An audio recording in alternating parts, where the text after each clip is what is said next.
So Jeff, why do you feel it's important for young adults to understand more about your research?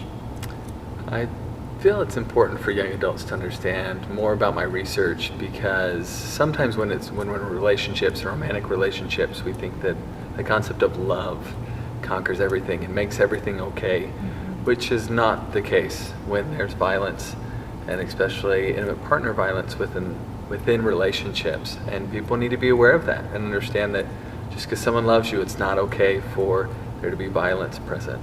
Your main finding?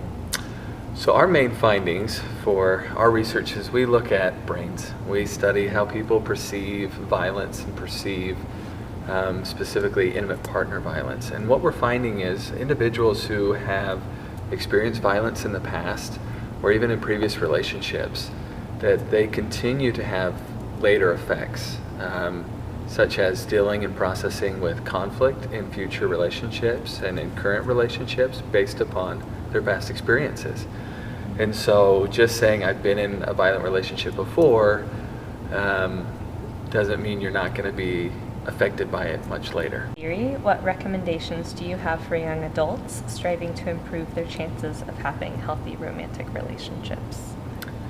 So a recommendation that I would give for a couple or a young adult that's trying to improve their romantic relationship is I would tell them, do not accept any form of violence.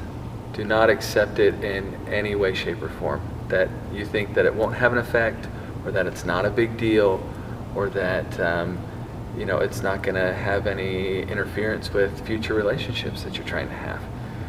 Violence in any sort of relationship we are seeing from brain scans, scanning people's brains, that they really are having an effect on the way that people are interacting in current and probably how they will interact in future relationships.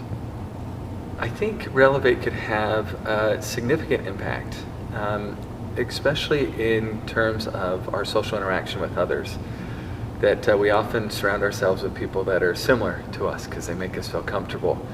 And we often don't get sound advice from those individuals because they want to make us feel better about ourselves or they want to be our friend. I think Relevate could present information in a meaningful and simple way to young adults that gives them a different perspective than probably what people close to them are going to say and people that want to be their friend are going to say. They're going to get honest truth and honest information about cutting edge research that's going to make a difference in their romantic relationships.